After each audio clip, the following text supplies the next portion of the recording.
Few minutes, Bezat Hashem, will speak about Bdikat Chametz, but not from the halachic side of it, from the spiritual side of it. There is a very interesting book written by a student of Rabbi Chaim Vital, Rabbi Chaim HaKohen me'Aram Tzova. He was a Syrian. Aram Tzova? Yeah, and he wrote a very unique book.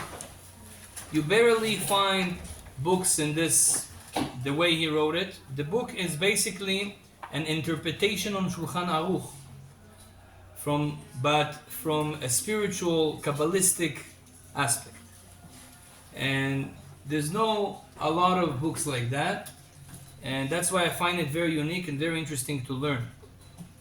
And in Halachot Bdikat Chametz, it brings a very big chidush. A lot of people find it very, very hard to do Bdikat Chametz because it's a little bit against the logic. Looking for Chametz for hours or even half an hour, after you know that you did your job. You just cleaned the house and and you're doing it with the candle. What's the point of a candle? We have a light already, everything is, we can see. Baruch Hashem, the LED lights are a lot more bright than candle. There's a lot of questions on the pshat side of Bdikat Chametz. So he brings light into it, and he says that it also explains why a lot of our Rabbanim, Chafetz Chaim, Gaon Mivilna, different tzaddikim, they were doing Bdikat Chametz for hours. Amash, every small place, even though they know usually there's no Chametz there, they would go and check with the candle. And the question is, what's the point? So Rabbi Chaim HaKohen, he answers this and he says something very interesting. He says that each one of us, we own things. For example, you have a house, each one has a certain type of a house. One has 3 bedrooms, one has 4 bedrooms, one has 13 bedrooms, Bezat Hashem. Now, every room in your house, and every item, every dish, every corner in your house, it symbolizes a certain part and corner and a room in your soul.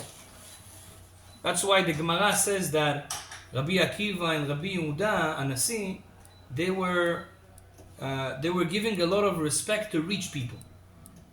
Why did they do that? Because rich people, if they own a lot, it means they have a big potential of soul. Big soul. They could do averot with this. But they have a big soul. That's why they have a lot of things. So their soul is kind of spread all over what they own. Same thing is, we, Baruch Hashem, you have a house, you rent a house, doesn't matter, this is considered yours. Your soul and your house is connected. When you go on Yudalet Nisan, which is the time when God said that's the best time to clean our neshama, before Pesach, Leila said that when we get new mochin, according to Kabbalah, the reason we drink 4 cups of wine, 3 matzot, it's all according to the Sfirot. 3 matzot is Chokhmah bin Adat, 4 cups of wine is also Israel Saba and Tvunah. There's different Sfirot that symbolize those items and things that we do on Pesach. So you get a new soul on Pesach. Before you get the new soul, you have to clean your soul to have a good kli, to have a good vessel to receive the new soul. To clean it, you need to do a physical action. The physical action is to go with the candle. Candle is light. Candle is symbolize chesed, bracha. You're lighting. You're taking away the sitracha, the bad powers, the chametz. When you light the candle in every room, in every cabinet, in every corner, in your rooms, in your soul, at that moment, it's as if you light the light of Hashem at that place, and the sitracha, the bad spirits, goes away. So by walking in the room and lighting, in this corner, in that corner, there is a Kabbalistic reason, even though you know that there's no chametz there, you just checked it a day ago, it's still going, it's good to go and check. Now Chachamim says, according to Pshat, is maybe you forgot, you need to make sure, so you check it again. But according to Kabbalah, this candle that you light in those corners, in those rooms, is basically lighting spiritual light in your neshama and cleaning the bad spirits, the sitracha, the yetzer hara, the evil inclination.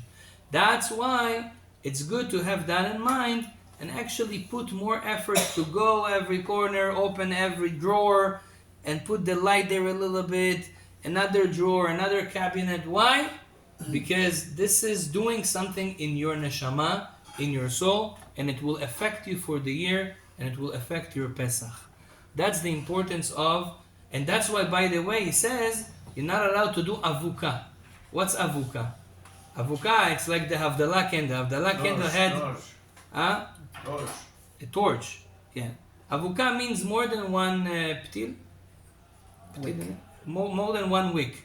If you have 2 weeks, asur to use it for a bdikat chametz. And why is that? So he says, because we want to take away the yetzer hara, the evil inclination, the bad powers. We don't want to burn them and cancel them. Completely. Why not? Because that's not the job in Olam Hazeh. That's not the job in Olam Hazeh. Kadosh Baruch Hu shofet le'yetzer hara. This is going to be in the times of Mashiach. That's why he explains that. That's why the candle has to be small. So you're taking it away, but not completely. And there's a lot more into that. The point is, do what Chachamim said, the Pashtut, because there's a lot of deep meaning behind those actions that we do, especially before Pesach. Baruch Adonai Le'olam. Amen.